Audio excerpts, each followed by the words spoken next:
Assalamualaikum warahmatullahi wabarakatuh. Perkenalkan, nama saya Iwal Rahmayani.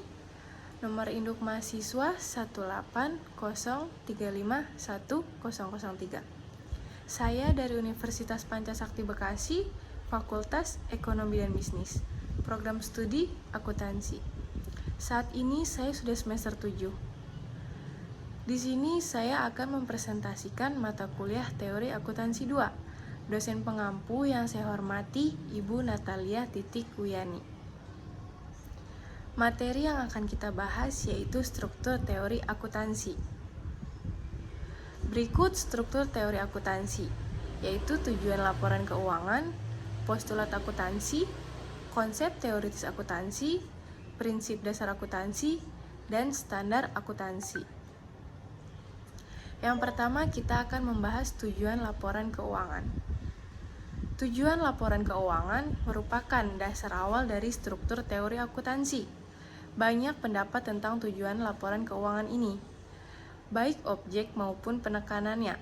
Namun, tujuan yang selama ini mendapat dukungan luas adalah bahwa laporan keuangan bertujuan untuk memberikan informasi keuangan kepada para pemakainya untuk dipakai dalam proses pengambilan keputusan. Tujuan laporan keuangan adalah menyediakan informasi yang menyangkut posisi keuangan, kinerja, serta perubahan posisi keuangan suatu perusahaan yang bermanfaat bagi sejumlah besar pemakai dalam pengambilan keputusan ekonomi. Lalu selanjutnya yang kedua kita membahas postulat akuntansi. Postulat akuntansi adalah pernyataan yang tidak memerlukan pembuktian atau aksioma, berterima umum berdasarkan kesesuaiannya dengan tujuan laporan keuangan, menggambarkan lingkungan akuntansi, politik, sosiologi, dan hukum tempat akuntansi beroperasi. Berikut postulat akuntansi. Yang pertama yaitu postulat entitas, yang kedua postulat kelangsungan usaha, yang ketiga postulat unit pengukur, dan yang keempat postulat periode akuntansi. Berikut pembahasan postulat entitas. Postulat entitas mengatakan bahwa setiap perusahaan merupakan unit akuntansi yang terpisah dan berada dari pemiliknya dan perusahaan lain. Postulat entitas menurunkan bidang perhatian akuntan dan membatasi jumlah objek, peristiwa, dan atribut peristiwa yang harus dimasukkan dalam laporan keuangan. Entitas akuntansi adalah mendefinisikan sebagai unit ekonomi yang bertanggung jawab atas aktivitas ekonomi dan pengendalian administratif atas unit. Lalu berikutnya postulat kelangsungan usaha. Postulat kelangsungan usaha atau postulat kontinuitas menyatakan bahwa entitas akuntansi akan terus beroperasi untuk melaksanakan proyek, komitmen, dan aktivitas yang sedang berjalan. Lalu selanjutnya postulat unit pengukur. Postulat unit pengukur menyatakan bahwa akuntansi adalah pengukuran dan proses mengkomunikasikan aktivitas perusahaan yang dapat diukur dalam satuan moneter. Lalu selanjutnya postulat periode akuntansi, yaitu laporan keuangan yang menggambarkan perubahan dalam kesejahteraan perusahaan seharusnya diungkapkan secara periodik. Lalu berikutnya struktur teori akuntansi yang ketiga, yaitu konsep teoritis akuntansi.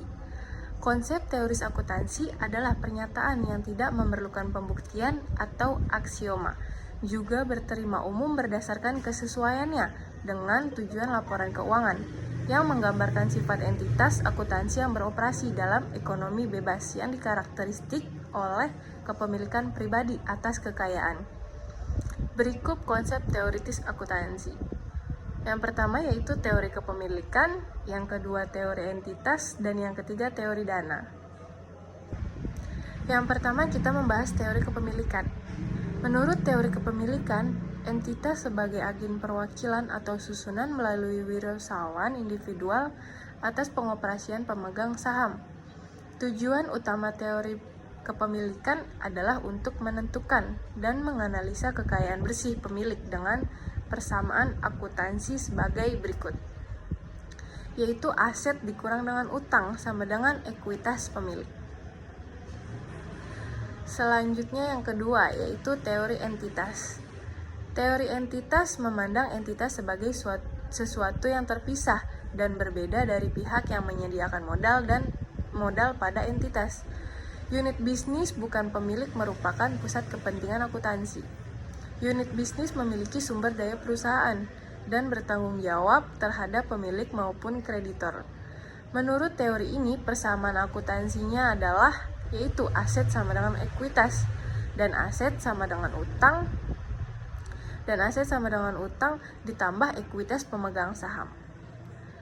Yaitu aset adalah pertumbuhan hak perusahaan dan ekuitas adalah sumber aset dan terdiri dari utang dan ekuitas pemegang saham. Lalu yang ketiga, teori dana.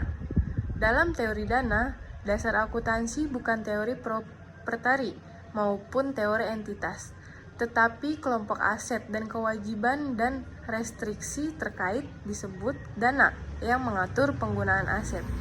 Jadi teori dana memandang unit bisnis terdiri atas sumber daya. Persamaan akuntansinya adalah sebagai berikut, yaitu aset sama dengan restriksi aset. Lalu struktur yang keempat, yaitu adalah prinsip-prinsip akuntansi. Prinsip dasar akuntansi adalah prinsip sifat-sifat yang mendasari akuntansi dan seluruh outputnya atau laporan keuangan yang menjadi dasar dalam pengembangan teknik atau prosedur akuntansi yang dipakai dalam menyusun laporan keuangan. Berikut prinsip-prinsip akuntansi. Yang pertama yaitu dasar akrual, yang kedua kelangsungan usaha, yang ketiga the cost principle, yang ketiga the revenue principle, yang kelima the matching principle, yang keenam the consistency principle, yang ketujuh the disclosure principle, dan yang ke-8. Yang pertama kita membahas dasar akrual. Dalam menyusun laporan keuangan, pengakuan transaksi didasarkan pada kejadian atau peristiwa, bukan didasarkan pada transaksi kas. Yang kedua yaitu kelangsungan usaha. Laporan keuangan disusun berdasarkan asumsi bahwa entiti yang dimaksud akan terus melanjutkan usahanya atau tidak ada likuidasi. Lanjut yang ketiga, the cost principle. Sering disebut dengan historical cost, yaitu dasar penilaian yang tepat untuk mencatat perolehan barang. Dengan kata lain, setiap perkiraan dinilai berdasarkan harga pertukarannya pada tanggal perolehan. Yang keempat, the revenue principle, menjelaskan 3 hal, yaitu yang pertama sifat dan komponen revenue, yang kedua pengukuran revenue, dan yang ketiga bukti pengakuan revenue. Lanjut yang kelima, the matching principle. Prinsip ini mengatur agar pembebanan biaya harus dilakukan pada periode yang sama dengan periode pengakuan pendapatan. Lanjut yang keenam, the consistency principle. Menurut prinsip ini, kejadian ekonomis yang sejenis harus dicatat, dilaporkan secara konsisten dari satu periode ke periode yang lain. Artinya, prosedur akuntansi yang sama harus diterapkan dalam periode itu. Yang ketujuh, the disclosure principle. Laporan keuangan didesain dan disajikan sebagai kumpulan potret dari kejadian ekonomi yang mempengaruhi perusahaan untuk suatu periode dan berisi cukup informasi, sehingga membuat orang baik umum atau investor paham dan tidak salah tafsir terhadap laporan keuangan tersebut. Yang kedelapan, the conservative principle.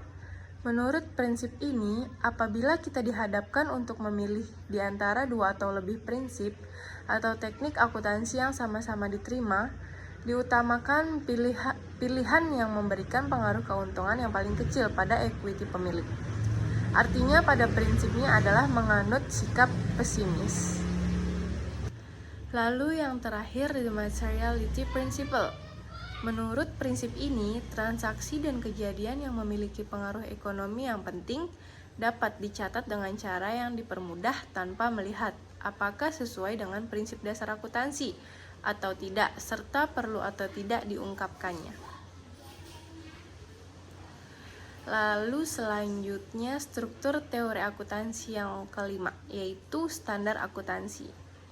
Standar akuntansi adalah peraturan-peraturan khusus yang dijabarkan dari prinsip dasar akuntansi yang mengatur tentang bagaimana standar perlakuan pencatatan dan pelaporan terhadap semua transaksi atau kejadian tertentu yang dialami oleh suatu lembaga atau entiti organisasi suatu perusahaan.